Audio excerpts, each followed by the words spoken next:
Passo a palavra agora ao Sérgio Fernandes Novoa, que é parceiro da Agência Brasil, né, na tela, na Agência Argentina e na União Latino-Americana de Agências de Notícias.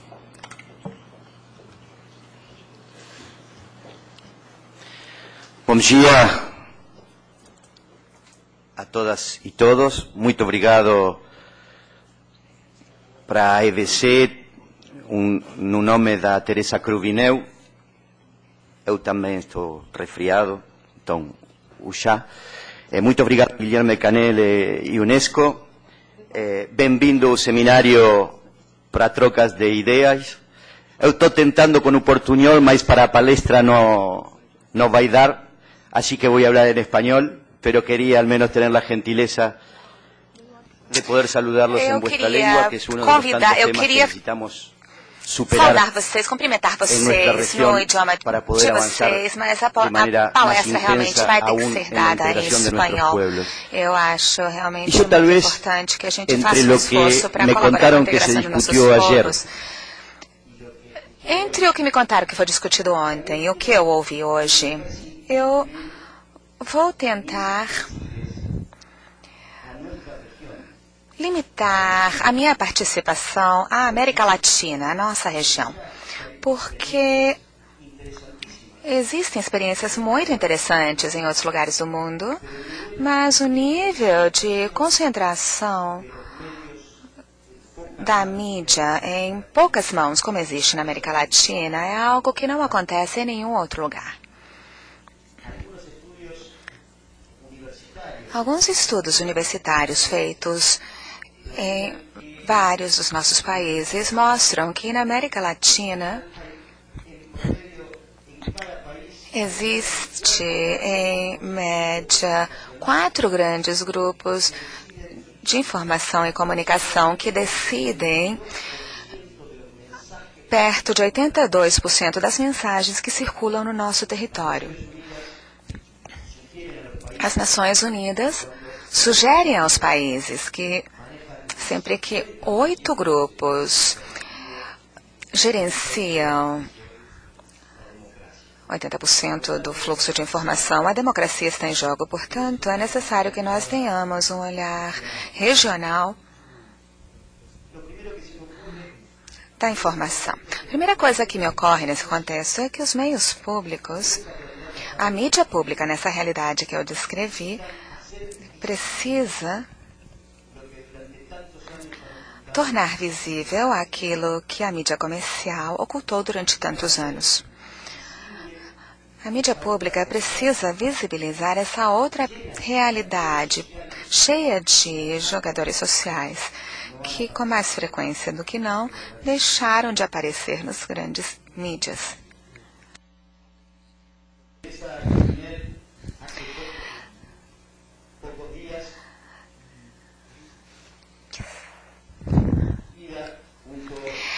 Eu conversei com Teresa Cruvineu e alguns outros colegas das agências de notícias durante a ULAN, com o propósito de, entre outras coisas, juntar os nossos esforços e, a partir da nossa própria voz, da nossa idiosincrasia, poder contar o que acontece com os latino-americanos.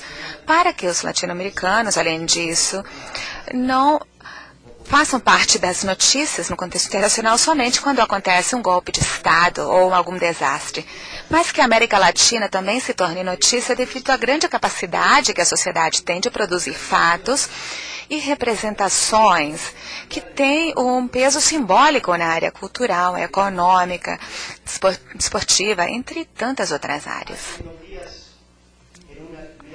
Há alguns dias, em uma atividade conduzida pela Universidade de Buenos Aires, chamada de Cultura, Comunicação e Pensamento. Perdão, o som dele está cortando. Perdemos parte da frase. Bom, a primeira coisa que eu quis colocar para o auditório é que nós não podemos esquecer que os piores anos da Argentina Os piores anos da nossa história, que vocês conhecem, aconteceram na época da ditadura militar e, na verdade, tiveram um componente de derrota cultural. E essa derrota cultural teve muita relação com o que eu chamo da obturação do pensamento. E essa obturação do pensamento tinha naquela época como componentes fundamentais o terror. O terror que primeiro foi com o chumbo, com o desaparecimento das pessoas, as mortes, a tortura, mas que depois continuou com outros meios de disciplina social, como a hiperinflação e o desemprego. Com isso podemos observar o papel que os grandes meios de informação tiveram nessa etapa. E nessa etapa, os grandes meios de informação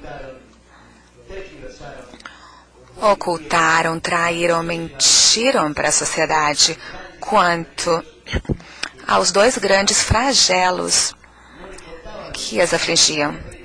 Os meios deixavam de contar à sociedade o que acontecia em termos de violações de direitos humanos, de genocídio de direitos humanos, mas também deixavam de contar para a sociedade o que estava acontecendo na área econômica, com o que nós poderíamos chamar de um novo genocídio por planejamento da desigualdade.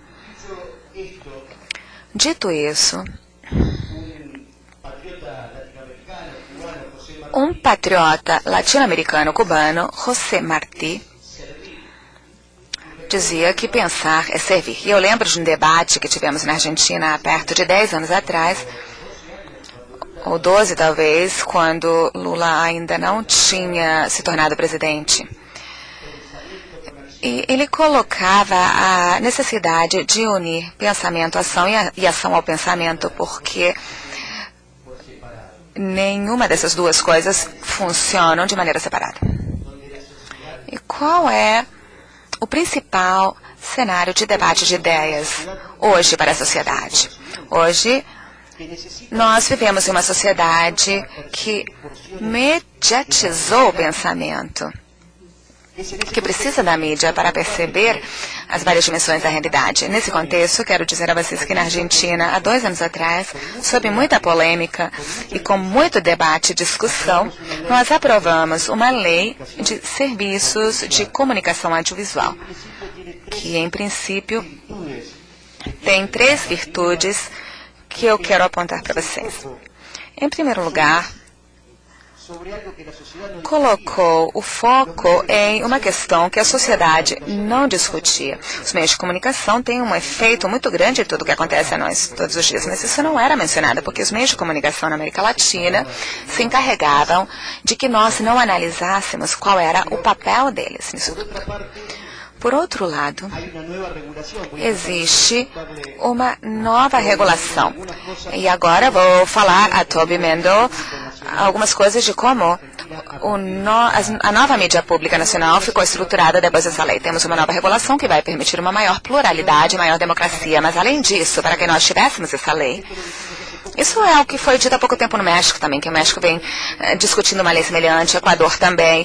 Nós também compartilhamos essa opinião aqui em Brasil, já que vem sendo discutida uma nova lei para regulamentar os meios eletrônicos.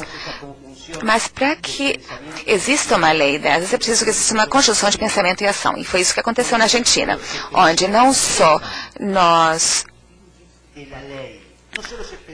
pensamos na letra da lei, ou seja, nos conteúdos da lei. Eu tenho certeza que é muito fácil chegar a um acordo quanto a isso, como gerar conteúdo que regula os meios privados, que é a mídia privada, a mídia pública e comunitária, porque quando falamos de mídia privada, existe a privada comercial e existe mídia sem fins lucrativos.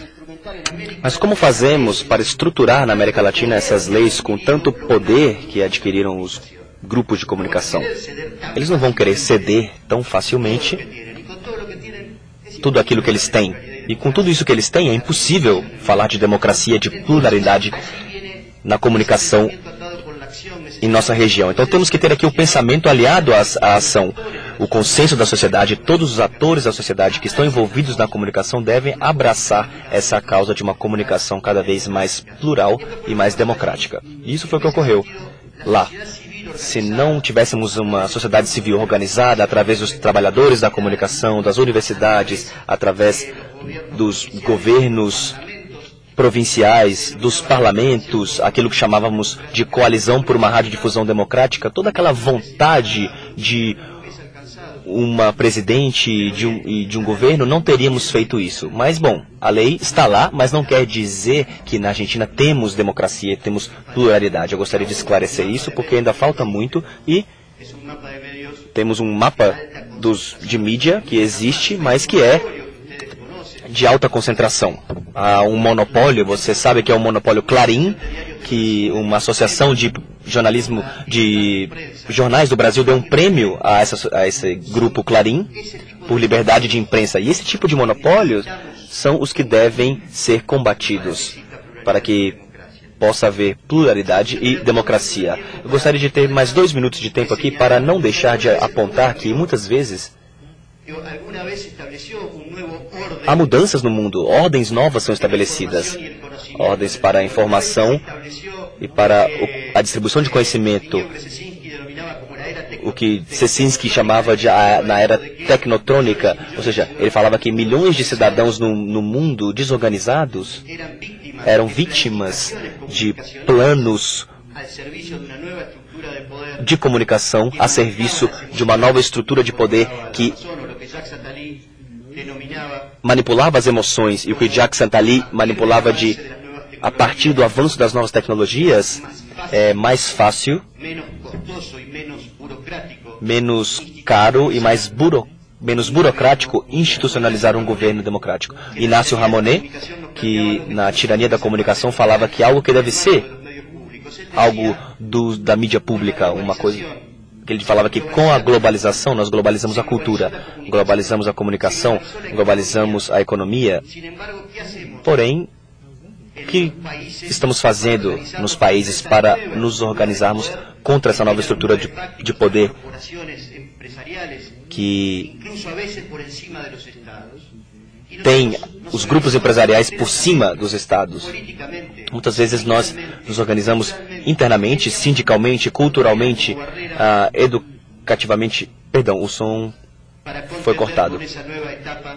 Então toda essa preparação foi feita para tentar conter essa nova etapa de globalização. Então existiu, a partir de então, um novo narrador que apareceu como um intermediário entre o poder e as audiências, quando na verdade se tornou um porta-voz do poder e inclusive se tornou o poder em si.